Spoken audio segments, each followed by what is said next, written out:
সুপ্রিয় দর্শক, প্রত্যেককে স্বাগত। আমন্ত্রণ জানাচ্ছি বাংলা ভিশনের নিয়মিত আয়োজন সংবাদ পর্যালোচনা ও বিশ্লেষণ ধর্মীয় অনুষ্ঠান নিউজ অ্যান্ড ভিউজে। সঙ্গে আছি জিয়াউল হক সবুজ। আমার সঙ্গে আলোচনার জন্য স্টুডিওতে আমন্ত্রিত হয়েছেন তুখোড় দুই আলোচক। আমার বাম পাশে রয়েছেন গণ অধিকার পরিষদের সাধারণ সম্পাদক জনাব রাশেদ খান এবং সর্ববামে রয়েছেন জনাব Syed Abdullah, freelance investigative journalist and social activist. আপনার দুজনকেই আলোচনায় স্বাগত জানাচ্ছি। দর্শক, আমরা আলোচনা শুরু করব, তবে তার আগে বার্তা কক্ষের আপডেট জানবো। আমাদের সঙ্গে যুক্ত রয়েছেন বাংলা ভিশনের senior news editor Salma Yasmin. আপনার কাছে জানতে চাইবো আজকের দিনের উল্লেখযোগ্য কি সংবাদ রয়েছে আপনার হাতে? ধন্যবাদ সবুজ। সারা দেশেই গণমাধ্যমের খবরে গুরুত্ব পেয়েছে মাগুরা 8 বছরের শিশু ধর্ষণের ঘটনায় বিক্ষোভ প্রতিবাদের খবরটি। ধর্ষকের সর্বোচ্চ শাস্তি, মৃত্যুদণ্ড সহ বিভিন্ন দাবিতে বিক্ষোভ হয়েছে সারা দেশে। ঢাকা বিশ্ববিদ্যালয়, বুয়েট সহ রাজধানীর বিভিন্ন জায়গায় মানববন্ধন, প্রতিবাদ মিছিল হয়েছে। আগামী 3 দিনের মধ্যে ধর্ষণ বিরোধী বিশেষ ট্রাইব্যুনাল গঠন সহ 5 দফা দাবি জানিয়েছে ধর্ষণ বিরোধী মঞ্চের শিক্ষার্থীরা। এদিকে এই ঘটনায় হওয়া মামলা 180 দিনের মধ্যে শেষ করার নির্দেশ দিয়েছে হাইকোর্ট। আর বিভিন্ন সামাজিক যোগাযোগ মাধ্যম অনলাইন থেকে নির্যাতিত শিশুটির ছবি, ভিডিও এগুলো সরিয়ে ফেলতে বিটিআরসিকে নির্দেশ দিয়েছে উচ্চ আদালত। 3 মাসের মধ্যে ধর্ষণের বিচার নিশ্চিতে আইন সংশোধনের কথা জানিয়েছেন আইন উপদেষ্টা অধ্যাপক ডক্টর আসিফ নজরুল। এদিকে তথ্য উপদেষ্টা মাহফুজ আলম জানিয়েছেন, যেখানে মব হবে সেখান থেকেই জড়িতদের তুলে আনা হবে। অর্থনৈতিক কেলেঙ্কারিতে সংশ্লিষ্টতার অভিযোগে সামিট ও নাবিল গ্রুপের প্রায় 150 কোটি টাকার ব্যাংক হিসাব জব্দ করেছে দুর্নীতি দমন কমিশন, দুদক।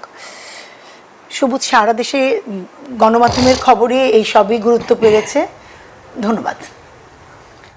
অসংখ্য ধন্যবাদ আপনাকে। আমরা কথা বলছিলাম বাংলা ভিশনের সিনিয়র নিউজ এডিটর সালমা ইয়াসমিনের সঙ্গে। আমরা আলোচনা শুরুটা করতে চাই জনাব রাশেদ খানকে দিয়ে, যে আজকের দিনের উল্লেখযোগ্য যে আলোচিত ঘটনা সেটি হচ্ছে মাগুরার শিশু ধর্ষণের যে ঘটনা, সেটির বিচার নিয়ে আজকে সর্বোচ্চ শাস্তি নিশ্চিতের দাবিতে মশাল মিছিল হয়েছে ঢাকা বিশ্ববিদ্যালয় সহ বিভিন্ন শিক্ষা প্রতিষ্ঠানে। ধর্ষণের বিচারে তারা বিশেষ ট্রাইব্যুনাল গঠনের 3 দিনের আলটিমেটামও দিয়েছেন। সব মিলিয়ে এই যে শিক্ষার্থীদের আন্দোলন, তাদের আলটিমেটাম আর শিশু ধর্ষণের ঘটনা, সেটিকে কিভাবে দেখছেন? ধন্যবাদ সবাইকে। গণ অধিকার পরিষদের পক্ষ থেকে শুভেচ্ছা। দেখেন, যে বিষয়টি আসলে আলোচনায় এসেছে, বাংলাদেশে কিন্তু প্রতিনিয়ত গ্রামে গঞ্জে এই ধরনের ঘটনা আসলে সবসময় সংঘটিত হয়ে থাকে।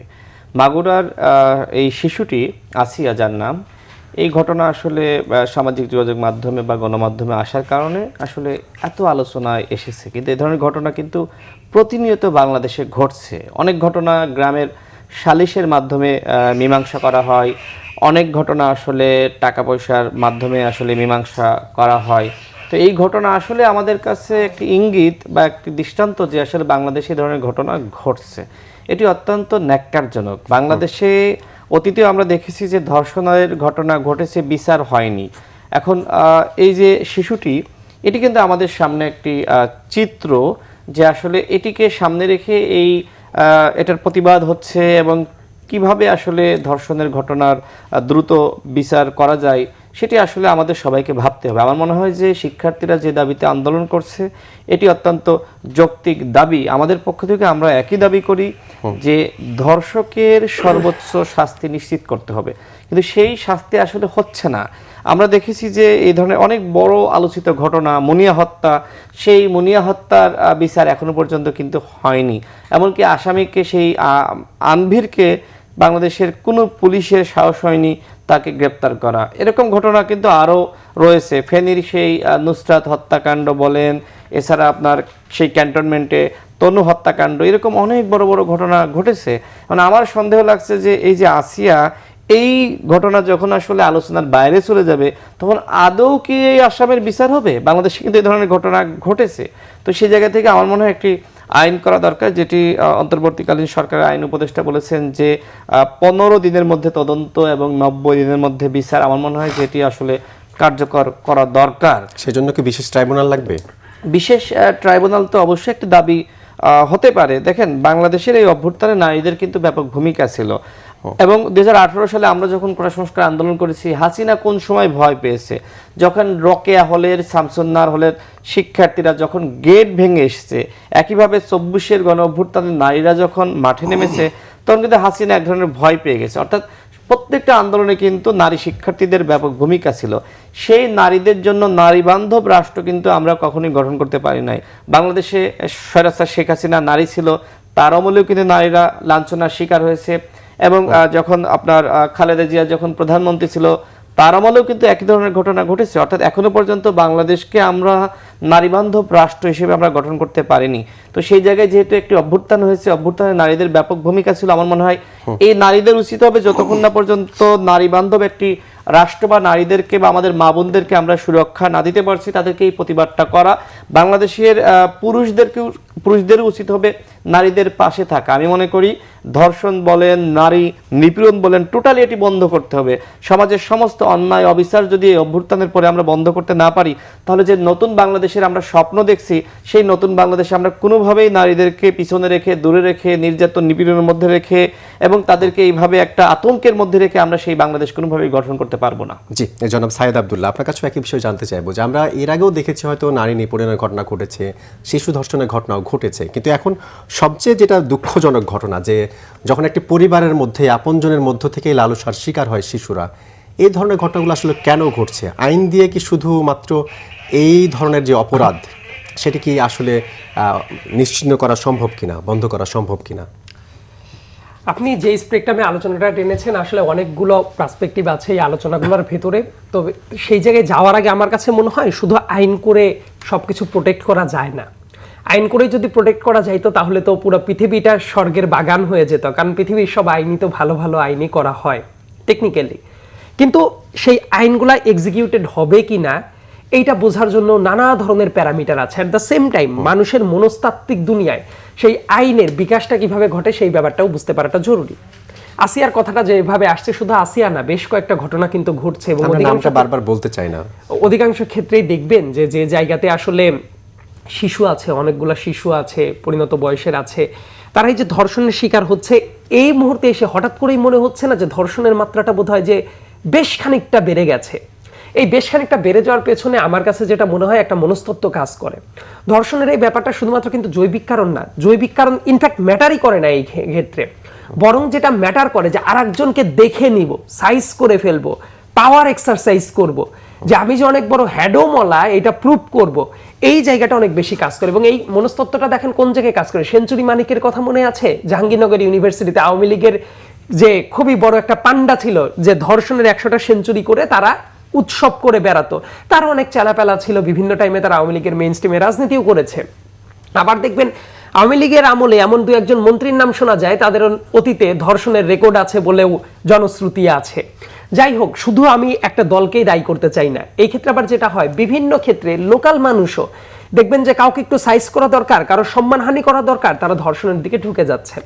আবার দেখবেন ইলেকশনে 2018 সালের ওই যে 30শে ডিসেম্বরের তাহাজ্জুদ তক্তের ভোটের ইলেকশনে নোয়াখালী সুবর্ণচরে মনে আছে একজন মানে গৃহবধূ, উনি ভোট দিয়েছিলেন, বিএনপিকে ভোট দেওয়ার কারণে তাকে 4 জন মিলে গিয়ে সংঘবদ্ধ ধর্ষণ করে তার সন্তানদের সামনে, স্বামীর সামনে। কতটা মর্মান্তিক ব্যাপার। সে রেপ করেছিল কেন? জৈবিক কোনো কারণে না, ওই পাওয়ারটা দেখানোর জন্য যে তুমি আমাদেরকে অতিক্রম করে বিএনপির ধানের শীষকে ভোট দিয়েছো, অতএব তোমাকে দেখে নিব, তোমার পরিবারকে দেখে নিব। এই মনস্তাত্ত্বিক জায়গাটা পরিবর্তনের অনেক বড় একটা ব্যাপার, এবং এটার জন্য না অনেক ধরনের প্রতিরোধ করা যেতে পারে। নারী ও শিশু নির্যাতন দমন আইন আছে, আমি আইনের ছাত্র, কিন্তু আইনের টেকনিক্যালিটিসের দিকে যাচ্ছি না, তাহলে আলোচনাটা অনেক বেশি মানে বুকিশ আলোচনার দিকে চলে যায়। আমি একটু যোগ করতে চাই, যেখানে সর্বোচ্চ শাস্তির ব্যবস্থা রয়েছে তারপরও মানুষ ভয় পাচ্ছে না কেন, এই ঘটনাগুলো থেকে সরে আসছে না কেন? এই ঘটনার একটা রিসার্চ আমি নিজেও আমার একাডেমিক লাইফেও একটা রিসার্চ চালিয়েছিলাম। দেখেন, যে মুহূর্তে ধর্ষণের সর্বোচ্চ শাস্তি মৃত্যুদণ্ড করা হলো আইনগতভাবে, কিন্তু করার পরে আসলে কি ধর্ষণের মাত্রা বাড়লো নাকি কমলো, এই ডাটাবেস নিয়ে কিন্তু কাজ করার একটা সুযোগ ছিল। কিন্তু দেখেন, এই কাজগুলো নিয়ে করবে কারা? আইন যারা বানায়, member of the parliament, right, MP. বাংলাদেশে এমপি হিসেবে আপনি কাদেরকে পাঠিয়েছেন? আপনি পাঠিয়েছেন সাকিব আল হাসানকে, মাশরাফিকে, মমতাজকে, যে 5 মিনিট কথা বললে 4.5 মিনিট পৃথিবীর সবচেয়ে বড় মিথ্যাবাদীদের স্তুতি বাক্য পাঠ করে বেড়াতো। কিন্তু এমপিদের কাজ কি? এমপিদের কাজ কি? বিশ্বাস করেন, বাংলাদেশে যারা এমপি হতো তাদের কাছে যদি জিজ্ঞাসা করা হতো, তারা বলতো আজ অমুক বানাবো, কালভার্ট বানাবো, ব্রিজ বানাবো, অমুক করবো, তমুক করবো। কিন্তু এমপিদের অরিজিনাল কাজ কি, এই ব্যাপারটা এমপিরা জানতো না। কিন্তু ওই রুমে বসে বসে তারা এই জনগণের এত কোটি কোটি কোটি টাকার অপচয় করে বেড়াতো। তার নজির তো আছে কোন ধরনের পার্লামেন্টে গেছে। তারা কি এই আইনগুলো কখনো রিভাইজ করার চেষ্টা করেছে? আপনি স্রেফ মমতাজ তো এমপি ছিল, তাকে যদি জিজ্ঞেস করেন এই আইনগুলো যে করা হলো কিভাবে করা হলো, এই আইনগুলো সংশোধনের দরকার আছে কিনা, বা ওই আইনগত কোন কমেন্ট যদি নিতে যান, আপনার মনে হয় সে কোনো কমেন্ট করতে পারতো? বা সাকিব আল হাসান বা মাশরাফি? মানে আমাদের আইন করা উচিত কিভাবে, সেটা রিভাইজ করা উচিত কিভাবে, সেটা সংশোধন করা উচিত কিভাবে, আইন বিভাগের লোকজনেরই তো এটা করার কথা। দেখবেন বহু মানুষের এটা ধারণাও নাই। যাই হোক, ওই বাংলাদেশ আর না যাক, কিন্তু আমি আপনাকে যে পয়েন্টটা মিলিয়ে দিচ্ছি সেটা হলো একটা অপরাধ নানাভাবে দমন করা যায়, সচেতনতা বৃদ্ধি করে কিংবা শাস্তির ব্যাপারটা নিশ্চিত করে। শাস্তির ব্যাপারটা নিশ্চিত করলে কিভাবে অপরাধ কমে তার একটা সুস্পষ্ট উদাহরণ আমি দেখিয়ে দিচ্ছি। বাংলাদেশে একজন নারীকে নিয়ে তো অনেক বেশি চাচাছোলা মন্তব্য করা হয়েছে, বাজে অপবাদ দেয়া হয়েছে। মনে হয় যে একজন নারী হিসেবে সবচেয়ে বেশি অপবাদের শিকার হয়েছে বাংলাদেশে বেগম খালেদা জিয়া। এ ব্যাপারে তো কারো আসলে দ্বিমত করার কোনো জায়গাটা নাই। তাকে যেভাবে সংসদে দাঁড়িয়ে মিডিয়ার সামনে বিভিন্ন জায়গায় তুচ্ছ তাচ্ছিল্য করে এমন অপবাদ দেওয়া হয়েছে, এর চেয়ে নিকৃষ্ট অপবাদ তো আর হতে পারে না। খালেদা জিয়ার সময় 2002 সালে একটা আইন প্রণয়ন করা হয়, অ্যাসিড অপরাধ দমন আইন, 2002 সাল। ওই একটা বিজ্ঞাপনের কথা মনে আছে, ছোটবেলায় যখন টিভি দেখতাম অনেকদিন পরে মনে পড়ে গেল, ওই যে মিনুরকে অ্যাসিড মারে তার স্বামী এবং তারপর বিচারটা হইতে নেয়, মানে ওই যে মিনুর মুখকে ঝলসে দেয়। ছোটবেলায় একটু মনে করে দেখেন যে প্রত্যেকটা মুভি যখন দেখতেন বা আলিফ লাইলা যখন দেখতাম বা বিভিন্ন কার্টুন যখন দেখতাম, এই বিজ্ঞাপনটা খুব ফ্রিকোয়েন্টলি আসতো। আমার খুব সিরিয়াসলি মনে পড়ছে মিনুর ওই মুখটা ঝলসে গেল যে।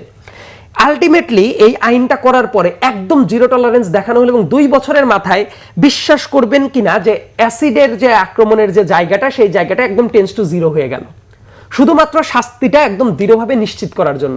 কিন্তু ধর্ষণের যে শাস্তির ব্যাপারটা, এইটা খুব কড়াভাবে এক্সিকিউট করাটা জরুরি, কিন্তু সেই কাজটা কি হয়? অনেক ক্ষেত্রে দেখবেন নানা টাইপ কথাবার্তা থাকে, মানবাধিকারের নানা কথাবার্তা থাকতে পারে, কিন্তু বাংলাদেশের মানুষের যে মনস্তাত্ত্বিক জায়গাটা, এটা যদি অ্যাড্রেস করতে হয়, কঠোরতম শাস্তি এবং এক্সিকিউশন দুইটাই খুব বেশি মাত্রায় জরুরি। যেমন নারী ও শিশু নির্যাতন দমন আইনের আপনি যদি সেকশন ধরে ধরে দেখেন, দেখবেন বিভিন্ন টাইম ফ্রেম আছে, 30 দিনের ভেতরে কি করতে হবে, 90 দিনের ভেতরে কি করা যায়, 180 দিনের ভেতরে কি করা যায়। আজকে আইন উপদেষ্টা যিনি বললেন যে তদন্তের ব্যাপারটা 15 দিনের ভেতরেই শেষ করার তাগিদ দিয়েছেন, 90 দিনের ভেতরে বিচারটা করার তাগিদ দিয়েছেন, কিন্তু আদালত তো বলছে 180 দিন সময় দিয়েছে। আমি বললাম তো টেকনিক্যালিটিস এর ব্যাপার আছে। নারী ও শিশু নির্যাতন দমন আইনটা খুললেই চলে যাওয়া যায়। আমি ডিবেটের ভেতরে যাচ্ছি না, তাহলে আলোচনাটা অন্যদিকে চলে যাবে। ইনফ্যাক্ট আমি ডেটের চেয়েও যেটা গুরুত্বপূর্ণ, ধরেন 15 দিন বা 30 দিন বা 90 দিন হোয়াট এভার, এটার চেয়েও বেশি জরুরি যে একটা অপরাধ করেছে, এই টাইপ অপরাধ করার পরে যাতে কোনো অবস্থাতেই আইনের ফাঁক দিয়ে না বের হয়ে যায়। কারা বের হয়ে যেতে পারে? বাংলাদেশে টাকা থাকলে আইনের মারপ্যাচ দিয়ে বের হয়ে যেতে পারে। রাশেদ ভাই চমৎকার একটা উদাহরণ বলেছে, মুসরাত জাহান মুনিয়া 2021 সালে যে ঘটনাটা ঘটলো, আমরা তখন রাস্তায় না এমএ অ্যাক্টিভিজম করেছি। অভিযুক্ত ব্যক্তিরা কি একটা দিনের জন্য আদালত চত্বরে তাদের দাঁড়াতে হয়েছে? দেখেন, দাঁড়াতে হয় নাই। কিন্তু সেই বিচারগুলা কি করার দরকার না? আপনি তনুর কথা বলতে পারেন, আরো নানা মানুষের কথা চলে আসবে, দেখবেন দিন শেষে সেই বিচারটা কোনো অবস্থাতেই হয় না। কেন হয় না? আমার কাছে যেটা মনে হয়, এইটা টাকা দিয়ে দফা রফা করে ফেলে। আর 2 নম্বর একটা ব্যাপার, মানুষের মনস্তাত্ত্বিক একটা ব্যাপার আছে। দেখবেন ধর্ষণ কেন হয় এই কথাটা বলতে গেলেই নানা এক্সকিউজ নিয়ে আসে, পোশাক অমুক তমুক। কিন্তু একটা ব্যাপার তো সুনিশ্চিত, অন্য সারাউন্ডিং ফ্যাক্ট যাই হোক না কেন, কোনো অবস্থাতেই ধর্ষিত কেউ হতে পারে না এবং ধর্ষণ করার পরে কেউ শাস্তির বাইরে থাকতে পারে না। কিন্তু এই ব্যাপারটাকে এক্সিকিউট করা হয়। এবং সামনের দিনে আমার কাছে যেটা মনে হয়, কিছু কিছু জায়গায় একদম জিরো টলারেন্স দেখানো উচিত। নারীদের ক্ষেত্রে বেসিক্যালি এই আন্দোলন, জুলাই গণ অভ্যুত্থান সফল হওয়ার পেছনে সবচেয়ে যে বড় বড় মেইন ফ্যাক্টর ছিল, তার ভিতরে একটা হলো নারীদের পূর্ণাঙ্গ এঙ্গেজমেন্ট। কিন্তু দেখেন, নারীদেরকে অনেক জায়গায় সাইডলাইন করে দেওয়া হয়েছে। এমনকি এই গণ অভ্যুত্থানের পরবর্তী সময়ে নারী দিবস গেল, বিভিন্ন টাইমে বিভিন্ন মানুষ কথা বলছে, কিন্তু বিগত 7 দিনও যদি আপনি হিসাব করেন, অনেক জায়গায় নারীদের প্রতি সহিংসতা উস্কে দেওয়া হচ্ছে, নানা ধরনের কাজ করা হচ্ছে, যার ফলে নারীদের প্রতি মানে নির্যাতিত হওয়ার দ্বারটাকে আরো উন্মুক্ত করে দেওয়া হয়েছে। সেই জায়গায় কি শক্ত ভূমিকা প্রত্যেকজন পলিটিশিয়ান রাখার চেষ্টা করেছেন বা পলিসি মেকাররা? উত্তর দেখবেন, সভা সমাবেশ কিছু করা হচ্ছে, নারী দিবসে কাউকে কাউকে পদক পুরস্কার দেওয়া হয়েছে, কিন্তু যে প্লেসটা করার দরকার ছিল, যে কড়া স্ট্যান্ডটা সব জায়গায় নেওয়া দরকার ছিল, সেটা হয়তো নেওয়া হচ্ছে না। জি, জনাব রাশিদ খান, আপনার কাছেও একই প্রশ্ন করতে চাইবো যে ধর্ষণের বিচারের ক্ষেত্রে আসলে সরকার নিশ্চয়ই জিরো টলারেন্স দেখাবেন। এখানে তো আইন শৃঙ্খলা বাহিনীর আসলে শক্ত পদক্ষেপ নেওয়ার কথা। তাহলে এই ঘটনাকে ঘিরে রাজপথ উত্তপ্ত হচ্ছে কেন? আসলে কি এই বিচার হওয়া নিয়ে কোনো ধরনের শঙ্কা রয়েছে বা সরকারের আস্থার ক্ষেত্রে কোনো ধরনের আস্থাহীনতার ঘাটতি রয়েছে? জি, এটি আসলে সত্য এবং বাস্তব যে ডে বাই ডে জনগণের কিন্তু এই সরকারের উপরে অনাস্থা বাড়ছে। এই কারণেই যে কোনো দাবিতে মানুষ কিন্তু রাস্তায় নামছে। অন্যথায় সরকার মানুষ যদি দেখতো যে আসলে সরকার এমনিতেই এই ধরনের ঘটনা ঘটলে সরকার নিজ থেকে স্ব-উদ্যোগে ব্যবস্থা নিচ্ছে, তাহলে কিন্তু মানুষ রাস্তায় নামতো না। দেখেন, এই সরকার যেহেতু গণ অভ্যুত্থানের সরকার, এই সরকারের কাছে কিন্তু আমাদের অনেক দাবি রয়েছে, কিন্তু সেই দাবিগুলো কি আসলে পূরণ করার সদিচ্ছা সরকারের আছে? আমরা কিন্তু দেখছি না। যে কারণে ঢাকা বিশ্ববিদ্যালয়ের শিক্ষার্থীরা বলেন, রাজশাহী বিশ্ববিদ্যালয়ের শিক্ষার্থীরা বা অন্যান্য বিশ্ববিদ্যালয়ের শিক্ষার্থীরা, তারা কিন্তু দাবি আদায়ের জন্য মাঠে নামছে। তো এইটাকে আসলে সরকার কি মব জাস্টিস মনে করছে? আমি কিন্তু সেটিও জানতে চাই। এই যে প্রতিবাদ যখন শুরু হলো, সরকারের একজন উপদেষ্টা বলছে যে মব জাস্টিস হলেই তারা কিন্তু গ্রেপ্তার করবে। এখন মব জাস্টিসের সংজ্ঞাটা কি? আমরা দেখেছিলাম যে একজন উপদেষ্টা তিনি কিন্তু ফেসবুকে পোস্ট করেছিলেন যে উল্লাস করেন। ধানমন্ডি 32-এ যখন ভাঙচুর শুরু হলো, সারা দেশে আওয়ামী লীগের বাড়িতে ভাঙচুর শুরু হলো, তিনি কিন্তু বললেন উল্লাস করেন। বৈষম্য বিরোধী ছাত্র আন্দোলনের শীর্ষ নেতারা, জাতীয় নাগরিক কমিটির শীর্ষ নেতারা, তারা কি বললো? তারা বললো যে এইগুলো করেন। তখন মব জাস্টিস যখন সরকার নিজে শুরু করলো এবং সরকারের আশপাশে সরকার সংশ্লিষ্ট অন্যান্যরা শুরু করলো, তখন কি তাদের বিরুদ্ধে ব্যবস্থা নেওয়া হয়েছে? ব্যবস্থা নেওয়া হয়নি। অর্থাৎ এখন বাংলাদেশে যা শুরু হয়েছে এর দায় কিন্তু সরকারের। দেখেন, বাংলাদেশের আইন শৃঙ্খলা পরিস্থিতি আসলে কতটা অবনত হলে যে আমাদের একজন স্বরাষ্ট্র উপদেষ্টা রাত 3:30টায় প্রেস ব্রিফিং করেন, তার কি কাণ্ডজ্ঞান আছে? তিনি কি আসলে বোঝেন কিভাবে রাষ্ট্র চালাতে হয়? এই স্বরাষ্ট্র উপদেষ্টাকে আমরা বিগত 14-15 বছর বা তিনি অবসর নেওয়ার পরে কোনো একটা দিন জনগণের কাতারে এসে আন্দোলন করতে দেখি নাই। এমনকি আমরা এই যে গণ অভ্যুত্থানে আমরা যারা অংশ নিয়েছিলাম, সেই সময় তার কোনো বক্তব্য আপনার সামনে আসে নাই। এরকম একজন সুশীল এবং যিনি আসলে যার কাণ্ডজ্ঞান নাই, সেরকম একজন ব্যক্তিকে আপনি গণ অভ্যুত্থানের সরকারের স্বরাষ্ট্র উপদেষ্টা বানিয়েছেন। তো তার কাছ থেকে আপনি কিভাবে আসলে বিপ্লবী আচরণ প্রত্যাশা করেন?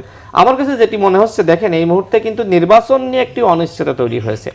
প্রধান উপদেষ্টা বলছেন যে ডিসেম্বরে ইলেকশন হতে পারে, মার্চে ইলেকশন হতে পারে। এই যে যদি, কিন্তু, হতে পারে, এই শব্দগুলো কিন্তু সন্দেহজনক। দেখেন, এই প্রধান উপদেষ্টা কিন্তু তিনি যে সময় আসলে তিনি আপনার এক সময় কিন্তু তিনি নোবেল পাওয়ার পরে তিনি কিন্তু 2007 সালে দল গঠন করতে চেয়েছিলেন।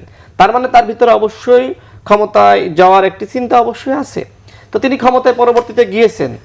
এটি আসলে বললে অনেকে মাইন্ড করবে যে আমরা 14-15 বছর কিন্তু লড়াই করেছি। এমনকি গণ অভ্যুত্থানের সময় এই প্রধান উপদেষ্টার কাছ থেকে যে ধরনের প্রত্যাশা আমরা করেছিলাম, তার প্রতিফলন কি আমরা দেখেছি? তিনি আসলে শেখ হাসিনার পতনের জন্য কয়টা বক্তব্য দিয়েছেন, কয়টা বিবৃতি দিয়েছেন? আমি তাকে সমালোচনা করছি না, কিন্তু আমার কথা হলো বিভিন্ন সময় সাফার করতে হয়েছে। তাকে তো সাফার করতে হয়েছে, সাফার তো আমাকে করতে হয়নি।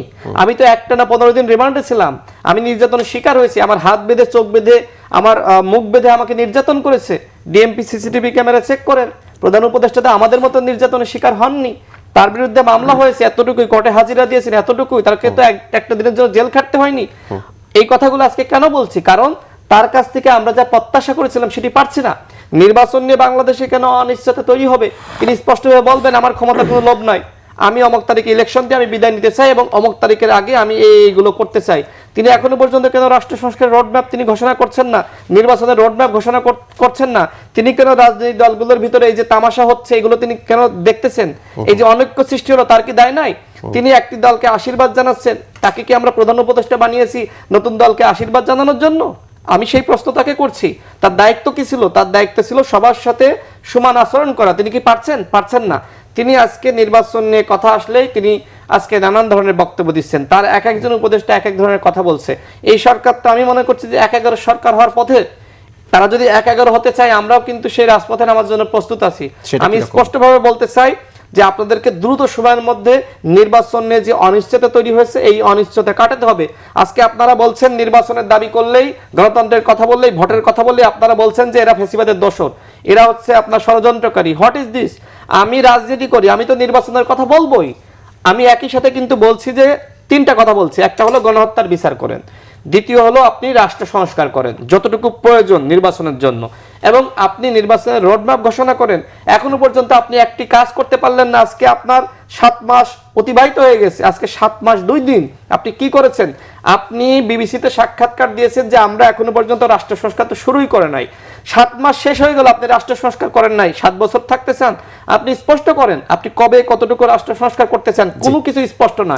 এই সরকার জাতিকে অন্ধকারের মধ্যে রেখে রাষ্ট্র সংস্কার করতে চায়, এটি কিন্তু কোনোভাবেই কাম্য না। দেখেন ডক্টর ইউনূসের প্রতি জনগণের আস্থা রয়েছে, আপনার বহির্বিশ্বের আস্থা রয়েছে, সবার আস্থা রয়েছে, কিন্তু সেই আস্থা তিনি কতটুকু পূরণ করতে পেরেছেন? গত 7 মাসের হিসাব দিবেন? আমরা বারবার বলেছিলাম যে উপদেষ্টাদের আর্থিক হিসাব দেন। একজন উপদেষ্টা তিনি পদত্যাগ করেছেন, তিনি বলছেন যে আমার অ্যাকাউন্টে 10,000 টাকা আছে। বড় প্রোগ্রাম করলো, এই টাকাটা কই থেকে আসলো? হোটেল কন্টিনেন্টালে 5 স্টার হোটেলে তারা ইফতার প্রোগ্রাম করবে। আমরা 7-8 বছর ধরে আমরা আজকে আন্দোলন সংগ্রাম করছি, কোনোদিন এই স্বপ্ন দেখতে পারি নাই। আজকে তারা এই কয়দিন ক্ষমতায় থেকে তারা আজকে এত বড় 5 স্টার হোটেলে তারা ইফতার প্রোগ্রাম করতে চাচ্ছে। আমরা যেটি মনে করি, দেখেন হাসিনার আমলে আমরা বলেছিলাম যে হাসিনা ক্ষমতায় থাকা অবস্থায় কোনোভাবে অবাধ সুষ্ঠু নিরপেক্ষ নির্বাচন হবে না। ছাত্ররা এখন দল গঠন করেছে, বৈষম্য বিরোধী এবং জাতীয় নাগরিক কমিটি বা অন্যান্য কমিটি তাদের যেটি ছিল তারা এখন বিলুপ্ত বা স্থগিত ঘোষণা করতে চায়, খুব ভালো কথা। কিন্তু 2 জন ছাত্র উপদেষ্টা এখনো রয়েছে, তাদের পদত্যাগ করা উচিত না? এবং সরকারের বিভিন্ন সেক্টরে আমরা দেখেছি যে ছাত্রদেরকে বিভিন্ন সমন্বয়কে দায়িত্ব দেওয়া হয়েছে, তাদের কি পদত্যাগ করা উচিত না? যদি দল গঠন করেছে, রাজনীতি করতে নেমেছে, রাজনৈতিক প্রতিযোগিতায় লিপ্ত হোক, রাজনৈতিকভাবে আমরাও মোকাবেলা করব। কিন্তু আপনি সরকারে আপনার উপদেষ্টা রেখে আপনি দল গঠন করবেন, আপনি সরকারের আশীর্বাদ ভোগ করবেন, এটি কোনোভাবেই কাম্য না। আমরা মনে করি দ্রুত সময়ের মধ্যে, আমি 30 সেকেন্ডে শেষ করি, দ্রুত সময়ের মধ্যে এই 2 জন ছাত্র উপদেষ্টার পদত্যাগ করা উচিত এবং বিভিন্ন সেক্টরে সরকারের দপ্তরে যে ছাত্র সমন্বয়কদেরকে নিয়োগ দেওয়া হয়েছিল এদেরও পদত্যাগ করতে হবে। জি, আমরা ছোট্ট বিরতিতে যাচ্ছি, একটু পরে ফিরবো। দর্শক, বিরতিতে যাচ্ছি, একটু পরে ফিরবো, সঙ্গে থাকুন।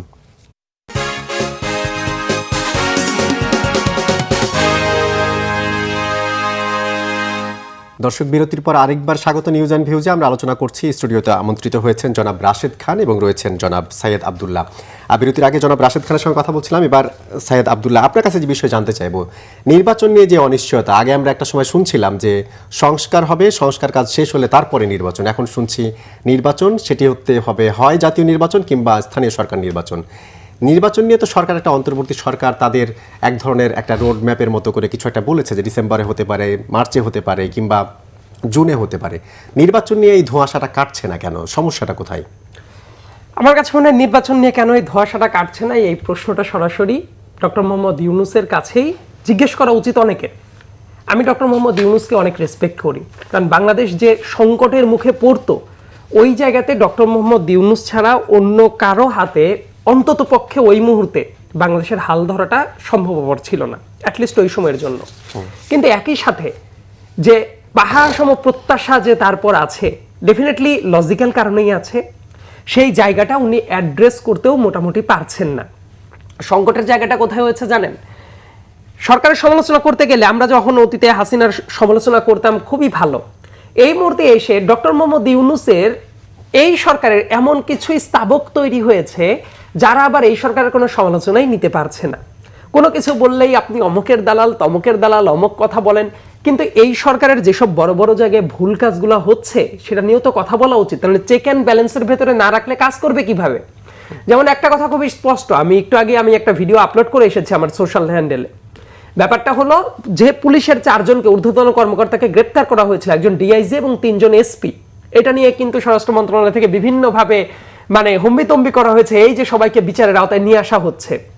তো নোয়াখালীর যিনি এসপি ছিলেন, যার নামে হত্যা মামলা আছে, আগস্ট 5 তারিখে যার নির্দেশে গুলি করে মানুষ মারা হয়েছে, এমনকি ওই ডামি ইলেকশন যেটা হলো 2024 সালের, ওই জায়গাতে উনি খুবই ভালো একটা স্টেক রেখেছেন আওয়ামী লীগের পক্ষে। দীর্ঘ সময় ধরে দমনপীড়নের সাথেও উনি জড়িতই ছিলেন। তো তার যে আজকে চুপিচাপি জামিনটা হয়ে গেল হাইকোর্ট থেকে, এটা কে দেখবে? এখন এই মানুষটার কি জামিনটা হয়ে যাওয়া উচিত ছিল, যাকে গ্রেপ্তার করা হয়েছে ফেব্রুয়ারির 7 তারিখে গ্রেপ্তার করা হয়েছে, 9 তারিখে কোর্টে প্রডিউস করা হয়েছিল নোয়াখালীতে। কিন্তু দেখেন চুপিচাপি যে জামিনটা হয়ে গেছে। যে মুহূর্তে আমি বলছি, আমি নিশ্চিত এই খবরটা বাংলাদেশের কোনো মিডিয়াতে দেখানো হয় নাই, সারাদিনে দেখানো হয় না, এটা তো দিনের বেলায় ঘটে গেছে, এটা সুপ্রিম কোর্টে আসতেই হয়েছে। সো প্রত্যেকটা জায়গায় আমার কাছে কি মনে হয় জানেন, যে সংস্কার কথা বলতে বলতে মনে করা হচ্ছে সংস্কার আর নির্বাচন দুইটা বিপরীত মেরুর দুইটা ব্যাপার। আমি বেশি কোনো মানুষের কথা রেফারেন্স দিব না, বদরুদ্দিন ওমর যে মানুষটাকে আমি অত্যন্ত রেসপেক্ট করি, স্বাধীনতা পরবর্তী সময় থেকে আমার কাছে মনে হয় বাংলাদেশের সেন্সিবল মানুষ যত কয়েকজন ছিলেন, একেবারে নিরপেক্ষ জায়গা থেকে বদরুদ্দিন ওমরের মতো মানুষ খুবই হাতে গোনা কয়েকজন মানুষ আছেন। বদরুদ্দিন ওমর সাহেব একটা ইন্টারভিউ দিয়েছেন খুবই সাম্প্রতিক সময়ে, দেখবেন একটা মিডিয়াতে উনি ইন্টারভিউটা দিয়েছেন। উনিও কিন্তু বলেছেন যে ইলেকশনটা যত দ্রুত সম্ভব হওয়া দরকার, ইয়েস, আমি এটাও মনে করি না যে কালকে ইলেকশন করে ফেলতে হবে, পরশু ইলেকশন করে ফেলতে হবে, নো।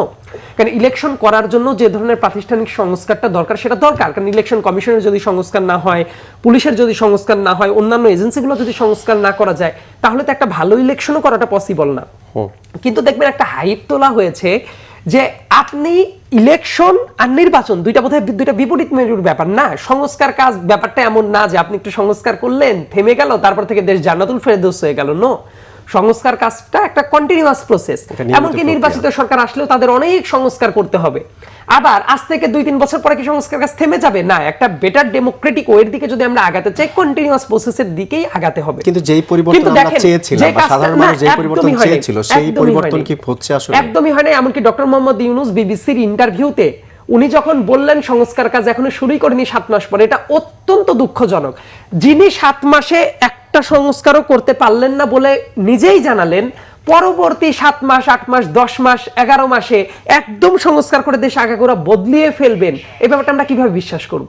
বরং আমরা যদি দেখতাম 3 মাসে এই পরিমাণ সংস্কার হয়েছে, পরের 3 মাসে এই পরিমাণ, তারপরের 3 মাসে এই পরিমাণ, সেটাতে কিন্তু ভালো হতে পারতো, আমাদের পারসেপশনটা ডেভেলপ করতে পারতো। ল অ্যান্ড অর্ডার সিচুয়েশন কি ঠিক আছে? দেখেন, এই সমালোচনাটা আমরা যখন আরো 2-3 মাস আগে থেকে শুরু করেছি, অনেক মানুষ বলতো হুদাই সমালোচনা করা শুরু করেছে। কিন্তু দেখেন, আজকের দিনে যখন দেশে অনেক ধর্ষণ বেড়ে যাচ্ছে, অপরাধীরা ছাড়া পেয়ে যাচ্ছে, বিভিন্ন জায়গায় করছে না, বহু মানুষ এসে সেই কথাটাই বলছে, ল অ্যান্ড অর্ডার সিচুয়েশন ঠিক নাই, অমুক উপদেশটা ব্যর্থ, তমুক উপদেশটা ব্যর্থ, এই আলাপ তো আসছে। আবার একটা প্রশ্ন আমার মনে হয় যে করা উচিত, এই সরকারে অন্তত পক্ষে 5-6 জন উপদেষ্টা আছে যারা কি কাজ করে কারো কাছে কোনো নজির নাই। যারা দর্শকরা আছেন তারা নিজেরাও একটু চিন্তা করেন, বেশ কয়েকজন উপদেষ্টা আছে, দেখবেন হাতে গোনা কয়েকজনের নাম জানেন, আর বিশাল বেশ কয়েকজন আছে যাদের নাম ধাম কিচ্ছু জানে না, তারা কি করে তারা কিছুই জানে না। তারা নিজেরাই বলে এটা গণ অভ্যুত্থানের সরকার, গণ অভ্যুত্থানের পরে কোন কোন জায়গায় কি পরিমাণ কাজ হলো এটা জানার অধিকার কি দেশের মানুষের নাই? এখন সবাইকে ধোঁয়াশার ভেতরে রেখে, রাজনৈতিক দলের কাঁধের উপরে বন্দুক রেখে সারাক্ষণ তাদেরকে ব্লেম করে বলতে আমরা সংস্কার করব, রাজনৈতিক দল বাধা দেয় না। বরং রাজনৈতিক দল সবাইকে যদি শত্রু বানিয়ে ফেলা হয়, তাহলে কিন্তু আলটিমেটলি গ্রাউন্ড রিয়েলিটি যেটা, সেই অনুযায়ী ফাংশনটা করা যাবে না। একটু নতুন দল নিয়ে আলোচনা করতে চাই। এই যে নতুন যে দল, যেটির কথা রাশেদ খান বলছিলেন যে সরকার হয়তো আশীর্বাদ পুষ্ট বা সরকার হয়তো তাদেরকে সহায়তা করছে, এমন অভিযোগ কি আসলে কোনো সত্যতা আছে? এটা ফ্যাক্ট বাই ফ্যাক্ট আমাদের যাচাই করাটা উচিত।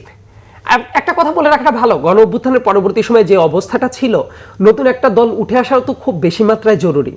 এবং ধরেন একটা বাংলাদেশ সেন্ট্রিক একটা দল হলো, সেটা স্লাইটলি লেফট বা রাইটিস্ট হতে পারে, কিন্তু মূলত যদি একটা সেন্ট্রিস্ট দল হয় সেটা কিন্তু বাংলাদেশের জন্য ভালো। ধরেন রাশেদ ভাইদের মতো পলিটিশিয়ান যারা, তাদের জন্যও ভালো, এটা কিন্তু সবারই স্বীকার করতে হবে। ধরেন একটা দল যদি ডেভেলপ করে, সেটা এক্সিস্টিং যত দল আছে, বিএনপির কথা বলেন, রাশেদ ভাইদের দল বলেন, এ বি সি, প্রত্যেকটা দলের জন্য ভালো, কারণ তারা একটা ভোট ব্যাংকে রিপ্রেজেন্ট করতে পারে, বিকশিত হতে পারে, একটা বেটার ডেমোক্রেটিক প্র্যাকটিসের জন্য এটা দরকার। আবার প্রথম দিকে একেবারেই হুট করেই তো রাজনৈতিক দল গড়ে তোলা যায় না, ডেফিনেটলি সেই চাহিদাটা ছিল, গ্রাউন্ড রিয়েলিটিটা ছিল। কিন্তু ব্যাপারটা হলো, একটা টাইমের পরে আপনি যদি টেকেন ফর গ্রান্টেড হিসেবে সেই আশীর্বাদটা নিতেই থাকেন, তখন মানুষের কাছে একটা বাজে মেসেজ যায়, যে মেসেজটা অলরেডি যাওয়া শুরু হয়েছে। যেমন কয়েকটা কথা বললো, বিভিন্ন ক্ষেত্রে খরচের কথা বললো, অবশ্যই এগুলো ভ্যালিড পয়েন্ট। অনেকেই প্রশ্নই তুলতে পারে যে তাদের এই যে এত বড় অফিস চালাচ্ছে, সেই অফিসের ফান্ডিংটা কোথা থেকে আসে, বড় বড় প্রোগ্রাম করছে কিভাবে আসে, তাদের চালচলনের জায়গাটা কিভাবে আসে, এই প্রশ্নটা অনেকেই করবে। যে প্রশ্নটা মানুষ করে যে নিরপেক্ষতার জায়গাটা, আমার মনে হয় এই ব্যাপারটা খুব দ্রুত ক্লিয়ার করা উচিত। নাহিদ যেভাবে দল থেকে পদত্যাগ করে এসে, সরকার থেকে পদত্যাগ করে এসে দল গঠন করলো, কিন্তু এই সরকারের ভেতরে ছাত্রদের এলিমেন্ট, মানে আমাদেরই সহযোদ্ধা, তারা কিন্তু এখনো 2 জন আছে। তাদের 2 জনের থাকাটাকে আমি খারাপ মনে করব না, কিন্তু ব্যাপারটা যদি এমন হয়, ধরেন ফোর্সে 2 জন যে উপদেষ্টা আছেন, তাদের 2 জনও ইলেকশন করবে, লেটস সে গণ অধিকার পরিষদ থেকে রাশেদ খানও ইলেকশন করবে। এখন তারা সরকারের পাওয়ারটাকে ব্যবহার করে, দেখা গেল আজকে অমুক জায়গায় হেলিকপ্টার নিয়ে ত্রাণ দিতে গেল, কালকে শত শত তরুণ বানিয়ে এলাকায় গেল, বিভিন্ন জায়গায় উন্নয়নের কাজ দেখানো শুরু করলো। এই সেম ফ্যাসিলিটি কি উনি পাবেন? তারা তো আইলেন না। তাইলে কিন্তু 2 জন আলটিমেটলি কাজ, যদি 2 জনের ইলেকশন হয়, একজন সেই সুবিধাটা নিতে পারলো আর একজন নিতে পারলো না, তাহলে তো বৈষম্যের জায়গাটা তৈরি হয়ে গেল। এইটা একটা বাজে মেসেজ দিচ্ছে। ইনফ্যাক্ট আমি নতুন দলের একজন শুভাকাঙ্ক্ষী হিসেবেও যদি বলি, আমি এটা বলবো এই জায়গাটা খুব দ্রুত ক্লিয়ার করা উচিত। হয়তো এমন হতে পারে, ঠিক আছে, যারা এখনো সরকারে আছে তারা ইলেকশনই করবে না নিউট্রালিটি ধরে রাখার জন্য, কিন্তু তাদেরও যদি ইলেকশন করতে হয় তাহলে তাদের একটা ডিসিশনে চলে আসাটা উচিত, কারণ নানা সময়ে এই প্রশ্নগুলো কিন্তু উঠতে থাকবে, এবং এটা যদি হয় তাহলে সরকারের নিউট্রালিটি নিয়ে অনেক প্রশ্ন আসবে, এবং এই প্রশ্নগুলো যদি আসে তাহলে চিন্তা করেন একটা নিউট্রাল ইলেকশন যদি না করা যায় তাহলে সবচেয়ে বেশি বেনিফিশিয়ারি কারা হবে? এক্সিস্টিং দলগুলো না, ওই পলাতক লীগ। তারা বলবে যে এই বাংলাদেশে আসলেই ইলেকশন হওয়া পসিবল না, একটা সংকটের জায়গা আছে।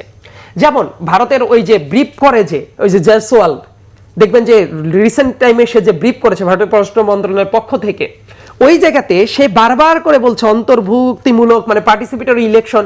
তাদের এই কথার ভেতরের যে কথা, সেটা তো একটু ভাত মাছ যারা খায় তারা বুঝতেই পারে, তারা চাচ্ছে আওয়ামী লীগ যাতে ইলেকশন করে। একটা উদাহরণ আমি বলি তাহলে বুঝতে সুবিধা হবে। আওয়ামী লীগ নিষিদ্ধ হবে কি হবে না এই ব্যাপার নিয়ে কিন্তু অনেক কথাবার্তা চলছে। ডক্টর মোহাম্মদ ইউনূস কি জবাব দিচ্ছে? হ্যাঁ, আমজনতা যদি মনে করে, রাজনৈতিক দল যদি মনে করে তাহলে হবে। দায়িত্ব কার? ডক্টর মোহাম্মদ ইউনূসের হাতেই তো সরকারটা। এই জায়গায় কিন্তু একটা ফারাক আছে। যখন আইসিটি যে ট্রাইব্যুনাল যেটা এটা আইনের যখন ড্রাফট করা হয়, যখন এইটা নিয়ে বিভিন্ন অংশীজনের কাছে শুনানিটা করা হয় ল মিনিস্ট্রির পক্ষ থেকে, আমিও সেই জায়গাতে ছিলাম, ওইটার যে ড্রাফট ছিল সেই ড্রাফটে কিন্তু রাজনৈতিক দলকে যে গণহত্যার কারণে এইটাই মানে মানবতা বিরোধী অপরাধের কারণে নিষিদ্ধ করা যায় কিনা এই প্রভিশনটা কিন্তু ছিল ড্রাফটের ভেতরে। আলটিমেটলি আমরা তো মনে করেছি এই ড্রাফটটা অফিসিয়ালি পাস হয়ে যাবে, কিন্তু এই ব্যাপারটা ড্রাফটটা যখন মন্ত্রী পরিষদে মানে উপদেষ্টা পরিষদে যখন আলোচিত হলো, তারপরে দেখা গেল এই ব্যাপারটা বাদ দিয়ে দেওয়া হয়েছে। তার মানে কি আওয়ামী লীগ নিষিদ্ধ করা সম্ভব? তার মানে ব্যাপারটা খেয়াল করে দেখেন, জুডিশিয়াল প্রসেসে অনেক কিছুই করা সম্ভব, কিন্তু সরকারের ইন্টেনশনটা নিয়ে আমি একটু কথা বলি। তাহলে সরকার ওই ড্রাফটটা বাদ দিল কেন? ক্যাবিনেট মিটিং এর পরে যখন বাদ দেওয়া হয়, এইটার দায় কিন্তু প্রত্যেকজন ক্যাবিনেট সদস্যের ইন্ডিভিজুয়ালিও আছে, কারণ এটা একটা কালেকটিভ ডিসিশন। তাহলে কি কেউ চায় যে আওয়ামী লীগ আবার ইলেকশনে ডক্টর মোহাম্মদ ইউনূসও তো ওই ক্যাবিনেটেরই সবচেয়ে গুরুত্বপূর্ণ ব্যক্তি। তাহলে এই প্রভিশনটা বাদ দেওয়া হলো কেন? ডক্টর মোহাম্মদ ইউনূস যখন বলটা সবসময় রাজনৈতিক দলের নেতাদের দিকে পাস করে দেয়, তাহলে তো ডক্টর মোহাম্মদ ইউনূসকেও এই প্রশ্নটা করা উচিত, এই ড্রাফটটা থেকে এই প্রভিশনটা কেন বাদ দেওয়া হলো? কিন্তু এই প্রশ্নের উত্তর উনি দিবে না, এটা তো হতে পারে না। এই সরকারের সফলতা সব যদি ডক্টর মোহাম্মদ ইউনূসের সফলতা হয়, এই সরকারের যে ব্যর্থতাগুলো সেটা কি ওনার ব্যর্থতার জায়গাটা না? এই জন্য আমি বলি যে ইলেকশনের ব্যাপারটা, সংস্কারের ব্যাপারটা কখনোই বিপরীতমুখী না, বরং ফ্রি অ্যান্ড ফেয়ার ইলেকশন কিভাবে করা যায়, রাজনৈতিক দলদের সাথে যারা এক্সিস্টিং রাজনৈতিক দল আছে, পলাতকদের কথা আমি বলবো না, এবং তাদের স্বৈরাচারের যারা দোষর ছিল তাদের কথাও বলবো না, কিন্তু আস্থায় নিতে হবে রাজনৈতিক দলগুলোরও, তাদেরকেও সহযোগিতাটা করতে হবে একটা বেটার বাংলাদেশের জন্য। জি, জনাব রাশেদ খান, কেউ কেউ বলছেন যে নতুন যে রাজনৈতিক বন্দোবস্ত বা দল সেটি হয়তো আরেকটি কিংস পার্টি হতে যাচ্ছে বা হতে পারে। আমরা যেটুকু বিভিন্ন গণমাধ্যমের খবর যে অন্য রাজনৈতিক দল, বিশেষ করে আপনার দলের কাউকে কাউকে তাদের দলে ভেড়ানোর একটা আমরা অভিযোগ শুনেছিলাম। আপনাদের নেতাদের মুখ থেকেও কিছু শোনা গেছিল যে হয়তো কোটি কোটি টাকার অফার দেওয়া হয়েছে, বিভিন্ন রকম অফার দেওয়া হয়েছে। এগুলো কি সবই মুখরোচক আলোচনার জন্য না আসলেই ভিত্তি রয়েছে? আচ্ছা, আপনার কাছে আমি প্রশ্ন করি যে নতুন যে দল গঠিত হলো, এই দলের বন্ধু কারা? এই দলের একজন নেতাকে আমি বলেছিলাম যে তোমরা জন্ম নেওয়ার আগে 1000টা শত্রু তৈরি করছো, আসলে তোমরা জন্ম নিলে তোমাদেরকে আশীর্বাদ কে করবে, শুভকামনা কে জানাবে? এই জায়গাটা তো তোমরা নষ্ট করতেছো। দেখেন, এই অভ্যুত্থানের যে সম্মুখ যোদ্ধারা, তাদের প্রতি আমাদের অনেক প্রত্যাশা ছিল, তারা অন্তত জাতীয় ঐক্য সংহতি বজায় রাখবে, এবং তাদের সেই দায়িত্ব কিন্তু ছিল, এবং সেই দায়িত্ব কাঁধে তুলে নিয়েই তারা কিন্তু সরকারে গিয়েছে। তারা যে সরকারে গিয়েছে সারা বাংলাদেশের জনগণের প্রতিনিধি হিসেবে, সরকার থেকে যখন একজন পদত্যাগ করলো, তিনি কি সারা বাংলাদেশের সমস্ত রাজনৈতিক শক্তির প্রতিনিধি হিসেবে পদত্যাগ করেছেন? তিনি কি বললেন? তিনি বললেন যে রাষ্ট্র সংস্কারের উদ্দেশ্যে আমরা এসেছি। তার মানে রাষ্ট্র সংস্কার না করে তিনি আবার পদত্যাগ করলেন। সেখান থেকেই তো প্রমাণিত হলো যে রাষ্ট্র সংস্কার আসলে তাদের মুখ্য বিষয় না। তাদের মুখ্য বিষয় একটি দল গঠন করা এবং আগামীতে এই দলকে ক্ষমতায় নিয়ে যাওয়া। তার মানে এখন তারা ক্ষমতার যুদ্ধে লিপ্ত হয়েছে। আপনি যখন আসলে ক্ষমতার যুদ্ধে লিপ্ত হবেন, বাকি রাজনৈতিক শক্তিগুলো তখন কি আপনাকে সাপোর্ট দিবে? তারাও তো ক্ষমতায় যেতে চায়। সুতরাং এই যে আপনি যদি রাষ্ট্র সংস্কার করতেন, সবাই কিন্তু আপনাকে বাহবা দিত। যেহেতু আপনি রাষ্ট্র সংস্কার না করে আপনি ক্ষমতা থেকে আপনি পদত্যাগ করে আবার গণতান্ত্রিক পন্থায় ক্ষমতায় যেতে চান, এখন কিন্তু এই যে প্রতিযোগিতা শুরু হয়েছে, এই কারণে কিন্তু আজকে তার বিরুদ্ধে আমি বলছি, আমার বিরুদ্ধে সে বলছে, এই যে অনৈক্য সৃষ্টি হয়েছে। কিন্তু এই ধরনের বাংলাদেশ তো আমরা দেখতে চাইনি। আর আপনি যে বললেন কিংস পার্টির কথা, দেখেন রাজনৈতিক দল গঠন একটি ধারাবাহিক প্রক্রিয়া, একটি প্ল্যান ওয়ার্ক লাগে, একটি পরিকল্পনা লাগে। এখন কথা হলো যে উপদেষ্টা নাহিদ ইসলাম তো সপ্তাহখানেক আগে পদত্যাগ করে দলের দায়িত্ব নিয়েছেন, তাহলে এই যে 6 মাস ধরে দল গঠনের যে প্রক্রিয়া তারা করেছে, তো এই 6 মাস কি এই প্রক্রিয়ার মধ্যে নাহিদ ইসলাম ছিলেন না, নাকি তিনি জানতেন না, তিনি কিছুই আসলে কি হচ্ছে বুঝতেছেন না, তিনি হঠাৎ করে আসলেন আর দলের দায়িত্ব নিয়ে নিলেন? এটি কি কোনোভাবে সম্ভবপর নয়। তার মানে একটি এই প্রক্রিয়ার মধ্যে তিনি জড়িত ছিলেন। যেহেতু তিনি একদিকে সরকারের উপদেষ্টা, অন্যদিকে এই প্রক্রিয়ার মধ্যে জড়িত ছিলেন, সেক্ষেত্রে অবশ্যই এই পার্টি সরকারের আশীর্বাদ পুষ্ট পার্টি। এটি তারা কেউ অস্বীকার করছে না, অস্বীকার করতে পারবেও না। দেখেন, তারা কিন্তু বলছে, তারা স্বীকার করেই বলছে যে বিএনপিও একটি কিংস পার্টি, তারা জাতীয় পার্টিকেও বলছে জাতীয় পার্টিও একটি কিংস পার্টি। এখন যেহেতু তাদের বিরুদ্ধে অভিযোগ আসছে, তো তারা সেই অভিযোগটা আসলে এক ধরনের অভিযোগ থেকে নিজেদেরকে আপনার দূরে সরানোর জন্য তারা কিন্তু বলছে যে অমুক পার্টিগুলো তো কিংস পার্টি, অমুক পার্টিগুলো তো ক্ষমতায় থেকে গঠিত হয়েছে। দেখেন, ওই পার্টিগুলো যখন গঠিত হয়, বিশেষ করে বিএনপি, তখন কিন্তু বাংলাদেশে কোনো দলই ছিল না বলতে গেলে। আওয়ামী লীগ কিন্তু বিলুপ্ত ছিল, বাকশাল ছিল। তখন ওই সময়কার প্রেক্ষাপটে বিএনপি তৈরি হয়েছে, সেটি আলাদা প্রেক্ষাপট। কিন্তু এই সময় কিন্তু গণ অভ্যুত্থানে সবাই অংশ নিয়েছে, আমরা নিয়েছি, বিএনপি নিয়েছে, জামাত নিয়েছে, ছাত্ররা নিয়েছে, নতুন যারা দল গঠন করেছে তারা নিয়েছে। তো এই ক্ষেত্রে তো সবারই গণ অভ্যুত্থানে স্টেক আছে। এখন আপনি যখন গণ অভ্যুত্থানের বাকি স্টেক হোল্ডারদেরকে বাদ দিয়ে আপনি ক্ষমতার স্বাদ এককভাবে আপনি গ্রহণ করবেন এবং আপনি এই ক্ষমতাকে ব্যবহার করে দল গঠন করবেন, তখন আপনার পার্টিকে তো জনগণ কিংস পার্টি বলবেই। তো এই যে কিংস পার্টির তকমা আপনারা নিলেন, এর মাধ্যমে তো আসলে আপনাদের রাজনীতি আমি মনে করি ক্ষতিগ্রস্ত হলো। এখন ছাত্ররা কি করতে পারতো? যারা সরকারে গিয়েছে সরকারে তারা শেষ করে দিই, যারা সরকারে গিয়েছে সরকারে থাকতো, সরকারের বাইরে যারা ছিল তারা কিন্তু দল গঠন করতে পারতো। সেক্ষেত্রে তাদের কিংস পার্টির তকমা নেওয়া লাগতো না। আমি আবারও অ্যাড করি, সেটি হলো দল গঠন একটি ধারাবাহিক প্রক্রিয়া, এবং সেই প্রক্রিয়ার মধ্যে কেউ না থাকলে হঠাৎ করে ওই দলে এসে তিনি আহ্বায়ক বা সভাপতি হতে পারেন না। জি, জনাব সাহেব, আমরা একেবারে শেষ পর্যায়ে রয়েছে, 1 মিনিটে জানতে চাইবো যে কেউ বলছেন ফ্যাসিবাদ যে বিলুপ্ত হওয়ার আগেই অভ্যুত্থান যারা করেছেন বা অভ্যুত্থানের সাথে যারা জড়িত ছিল, তারা এক ধরনের বিভক্তির মধ্যে বা দ্বন্দ্ব সংঘাতে লিপ্ত হয়েছে। এটা হলো কেন আমরা ঐক্যবদ্ধ থাকতে পারলাম না? দেখেন, অনেকের নানা ধরনের কথা থাকতে পারে, কিন্তু বিভক্ত যে হবে এটাই বাস্তবতা। কারণ গণ অভ্যুত্থানের সময় সবার টার্গেট ছিল একটা। এখন নানা সংস্কার বিভিন্ন কথাবার্তা আসতে পারে, কিন্তু ওই টাইমে সবার একটা টার্গেট ছিল, সেটা হলো শেখ হাসিনার পতন। That's it. সেই টার্গেটটা যখন ফুলফিল হয়ে গেছে, প্রত্যেকের মতো করে আবার ভাবতে শুরু করবে। রাজনৈতিক দলগুলো রাজনৈতিক দলের মতো, বিভিন্ন সিভিল সোসাইটির অংশ তাদের মতো করে, বিভিন্ন স্টেক হোল্ডার যারা ছিল তাদের মতো করে। বিভক্ত হয়ে যাওয়াকে, ভিন্ন মতকে আমি খারাপ চোখে দেখি না, কিন্তু যেটাকে খারাপ চোখে দেখি সেটা হলো বাংলাদেশের স্বার্থকে উপেক্ষা করে যখন কেউ কোনো কথা বলবে, সেটাকে আমি সন্দেহের চোখে দেখি। এটা হওয়াটা উচিত ছিল না। যেমন পার্টিকুলারলি কয়েকটা প্রশ্নে কিন্তু সবার ঐক্যমতটা জরুরি। আওয়ামী লীগকে ডিল করার প্রশ্ন, গণহত্যা যারা চালিয়েছে তাদের বিচারের প্রশ্ন, তারপরে একটা বেটার বাংলাদেশ, যে বাংলাদেশের দুর্নীতি, চাঁদাবাজি, রাহাজানি, খুনাখুনি, ধর্ষণ, এইগুলার বিরুদ্ধে স্পষ্টতই বিচারের বাংলাদেশ শুরু হবে, সেই জায়গাটার ঐক্য, এবং দলের ভেতরে যারা মানে অলিগার্ক শ্রেণী তৈরি করবে, যারা দুর্নীতিবাজ, তাদেরকে দমন করে একটা ভালো বাংলাদেশের দিকে নিয়ে যাওয়ার যে জায়গাগুলো, এই জায়গাগুলোতে কিন্তু ঐক্যটা দরকার। ঐক্যটার মানে এই না যে বিএনপি, গণ অধিকার পরিষদ, এই যে জাতীয় নাগরিক পার্টি সবাই এক হয়ে যাবে, না। এক একজনের এক একটা লক্ষ্য উদ্দেশ্য থাকতে পারে, কিন্তু আমি যেটা বোঝাতে চাচ্ছি, ভিন্ন ভিন্ন মত থাকতে পারে, কিন্তু একটা জিনিস তো সত্য, বাংলাদেশে অস্ত্রের ঝঞ্ঝানি থাকতে পারে না। বাংলাদেশে কোনো অপরাধ থাকলে বিচারটা হইতে হবে, নিজের দলের লোক যদি পাপ করে সেটা বলতে হবে। বাংলাদেশ একটা বেটার গণতান্ত্রিক পলিসির দিকে আগাবে, সেই ব্যাপারে সবার ঐক্যমত্যটা থাকা দরকার ছিল, কিন্তু সেই জায়গাটা হচ্ছে না। রাজনৈতিক দলগুলোর দায় আছে, সরকারের দায় আছে, এবং সিভিল সোসাইটির যারা টুকটাক বসে আছে বিভিন্ন সময়ে মধু খেয়ে বেড়ায়, এদেরও একটা বড় দায় আছে। আচ্ছা, আমি 30 সেকেন্ডে একটি কথা অ্যাড করি। আপনি প্রশ্ন করেছিলেন, দেখেন তারা যে দল গঠনের অনুষ্ঠানটা করলো, সেখানে আমাদের গণ অধিকার পরিষদকে তারা নিমন্ত্রণ জানিয়েছিল। আজকে আমাকে তাদের একজন জিজ্ঞেস করছে যে আপনারা সেখানে কেন গেলেন না। দেখেন, একদিকে তারা আমাদের নেতাকর্মীদেরকে নানান প্রলোভন দেখিয়ে ভাগিয়ে নিচ্ছে, সেই কমিটিতে অন্তর্ভুক্ত করছে, অন্যদিকে আমাদেরকে দাওয়াত করছে। এখন আপনি আমাকে বলেন যে আমি কি তাদেরকে শুভকামনা জানাতে পারি? আপনি আমার গায়ে আঘাত করছেন, অন্যদিকে আমাকে পোলাও মাংস আয়োজন করে আমাকে বলছেন নেন খান, এটি কি হতে পারে? কিন্তু রাশেদ ভাই সেটা তো দূর করা আপনাদেরও দায়িত্ব ছিল। না, সেটি তো এখন কেউ আসলে যদি দেখেন, চলেই যায় আপনি তো জোর করে ক্ষমতা ধরে রাখতে রয়েছেন। পারবেন না। এরশাদ কি করতো? এরশাদ কিন্তু ওই সময় ছাত্র দলের নেতা বলেন, ছাত্রলীগের নেতাদের কিন্তু ধরে এনে প্রতিমন্ত্রী বানিয়ে দিয়েছে। তারা শীর্ষ নেতা ছিল। এখন টাকার কাছে, ক্ষমতার কাছে অনেকে কিন্তু দুর্বল হয়ে যায়। আমরা যে সংগ্রাম করছি, এই গণঅভ্যুত্থানে আমাদের ভূমিকা নাই? আমাদের সভাপতি নুরুল হক নূর তিনি গ্রেপ্তার হয়েছেন, তিনি কি বক্তব্য দিয়েছিলেন? 90% পতন হয়ে গেছে, 10% ধাক্কা দাও।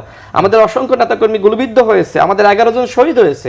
এখন যারা দল গঠন করেছে তাদের কাছে যদি প্রশ্ন করি যে আপনাদের কতজন শহীদ হয়েছে, আপনারা ভূমিকা রেখেছেন ভালো কথা, কিন্তু অন্যান্য দলগুলো যে ভূমিকা ছিল সেটা তো আপনাদের স্বীকার করতে হবে। আমরা আপনাদের ভূমিকা অস্বীকার করি না। তো আমি সেটাই বলছি যে তারা কিন্তু এই কাজটি করছে, দল ভাঙার ষড়যন্ত্রে কিন্তু তারা আমাদের লিপ্ত হয়েছিল। গণ অধিকার পরিষদকে তারা টার্গেট করেছিল সারা দেশ থেকে গণ অধিকার পরিষদের নেতাকর্মীদেরকে ভাগিয়ে নিবে। আজকে কথাগুলো বলতে অনেক কষ্ট হচ্ছে, কিন্তু তারা যা করছে এটি কোনো সাইয়েদ আব্দুল্লাহ আজকে সময় দেওয়ার জন্য, প্রাণবন্ত আলোচনার জন্য। দর্শক, এই ছিল আজকে নিউজ অ্যান্ড ভিউজ। এতক্ষণ যারা সঙ্গে ছিলেন সবাইকে ধন্যবাদ। ভালো থাকবেন সবাই। শুভরাত্রি।